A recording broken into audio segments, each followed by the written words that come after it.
I have been doing research on Erowid and other related sites for the past few months on alternative highs. I have recently come under suspicion of using drugs at my place of work and am now liable to be submitted to random drug tests. This makes my usual favorites, weed, cocaine, ecstasy, opium, not safe to consume, under threat of ruining my life. So, I decided to bone up on my plants, read some Castaneda books and find the stuff that made the Indians get high. After much deliberation, my friend and I decided to buy some morning glory seeds from a store. We got 20 packs, about $35, some heavenly blue, some flying saucer, and a couple of mixed packs. Each pack contained from 50 to 60 seeds in it, so me and my buddy split the sacks 10 and 10 and we washed all of the seeds. We were becoming lazy in our preparation, so we used some body wash to clean them that didn't thoroughly rinse out. Down the old hatches they went. We each consumed between 500 to 600 seeds that tasted slightly soapy. Almost immediately we felt a kind of soreness in our jaws. We didn't crush the seeds, just chewed them and swallowed. Within 45 minutes to an hour we felt queasy, not to the point of vomiting but definitely uncomfortable.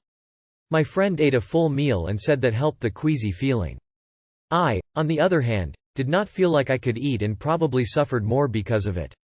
After about another hour or so the nausea was gone and all that was left was a feeling of melting. Walking became effortless and the ground had a spongy quality to it that made sinking into it a definite option. The peak didn't arrive until 4 hours after ingestion. This was great because the high was not unpleasant or too intense to maintain. I mean to say it wasn't LSD intense, coming in waves of surreal tsunamis. Instead the seeds seemed to maintain a constant pressure on us and not wean or drop until after the peak. The visuals were mostly melters for me, but my friend had dramatic, but pleasant, hallucinations that weren't as fragile as psilocybin ones. Along with the melting sensation came a sensation of rotation around some unseen axis, or a kind of stretching around a circle.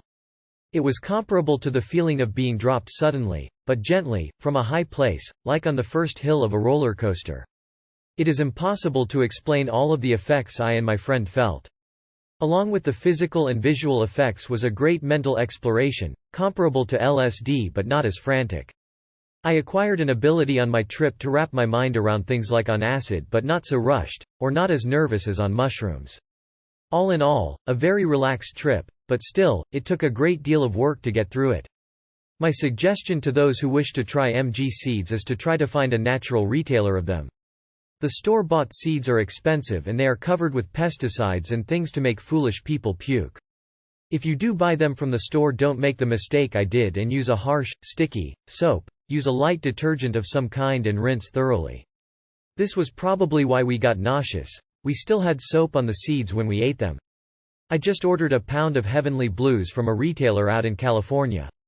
I estimate that a pound of seeds will probably facilitate 50 trips or more.